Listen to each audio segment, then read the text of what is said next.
வணக்கம். தமிழால் இணைந்தோம், தமிழால் வளர்ந்தோம். நான் உங்கள் தமிழ் தோழன். இன்றைக்கு எதை பற்றி பேசுகிறோம் அப்படின்னு பார்த்தீங்கன்னா, இன்றைக்கி காலையில் இன்றைக்கி பௌர்ணமி. ஸோ அந்த சிவனுடைய நாள் அப்படின்னு சொல்லலாம். ஸோ இந்த பௌர்ணமி நாள், அது போக பங்குனி உத்திர திருநாள் அப்படிம்பாங்க. அதாவது எல்லோரும் அவங்களுடைய குலதெய்வ கோயிலுக்கு சென்று வழிபடக்கூடிய ஒரு நாள், அதுதான் பங்குனி உத்திரம் அப்படிம்பாங்க. ஸோ அந்த நாளும் இன்றைய நாள். ஸோ இந்த பௌர்ணமி அப்படிங்கிறதுனால இன்றைக்கி காலையில் எங்களுடைய நான் இருக்கிறது ஊர் இன்றைக்கி சங்கரங்கோவிலில் இருக்கேன். ஸோ இந்த சங்கரங்கோவிலில் சங்கர நாராயணர் சங்கர கோமதி ஆலயத்தில் காலையில் என்னால் முடிஞ்ச ஒரு சில உதவியால், அது போக சென்னையைச் சேர்ந்த இந்திரா அப்படிங்கிறவங்களும் அவங்களும் ஒரு நல்ல உள்ளம், அவங்களும் ஒரு அமௌண்ட் கொடுத்தாங்க. ஸோ நானும் அவங்களும் இணைந்து இன்றைக்கி காலையில் ஒரு 30 பேருக்கு காலை உணவு பொட்டலம் வழங்கினேன். ஸோ ரொம்ப ஒரு இல்லாதவர்களுக்கு நம்மளால் முடிஞ்ச ஒருத்தருக்கு வயிறு நிரம்பும் போது தான் மனசு சந்தோஷமாகும். ஸோ அதுதான் பண்ணணும்னு நினச்சி இன்றைக்கி பண்ணினேன். ஸோ ரொம்ப சந்தோஷம், மகிழ்ச்சியான அந்த இறைவன் வாய்ப்பளித்திருக்கிறார். உண்மையிலே அந்த இறைவனுக்கு தான் நாம் நன்றி சொல்ல வேண்டும். நம்ம கொடுத்தோம் அப்படிங்கிறத விட இறைவன் நமக்கு கொடுத்ததுனால நம்ம அடுத்தவங்களுக்கு கொடுக்கணும், அவ்வளோதான். ஸோ அந்த இறைவனுக்கு நம்ம கொடுக்குறோம்.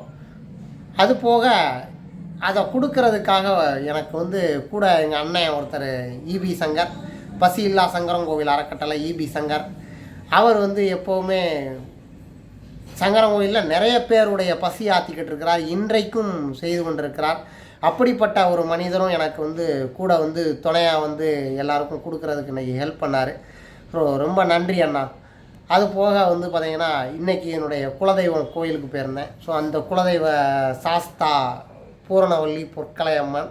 ஸோ அந்த கோவிலையும் நீங்கள் பாருங்கள், நல்ல ஒரு அருமையான கோவில். இந்த கோயில் பூரணவல்லி சாஸ்தா அப்படிங்கும்போது நிறைய இடங்கள்ல நான் அந்த சாஸ்தாவே பார்த்துருக்குறேன்.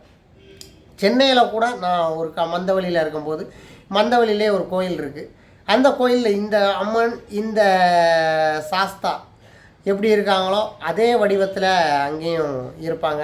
ஸோ நான் சங்கரன் கோயிலுக்கு தான் கும்பிடணும் அப்படிங்கிறத விட அங்கே இருந்துகிட்டே டக்குன்னு கும்பிடலாம், பக்கத்துலேயே போய் பார்த்துடலாம் அப்படிங்கிற மாதிரி தோணும்.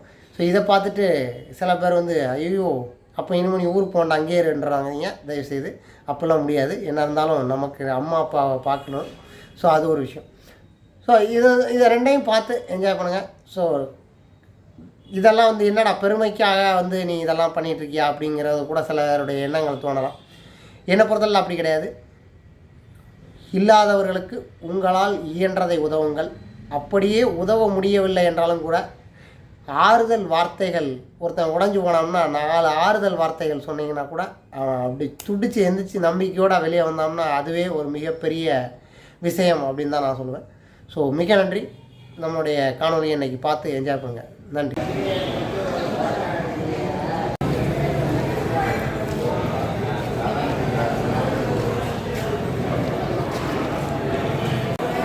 என்ன வேணாலும் சொல்லிட்டு போகிறாங்க நமக்கு.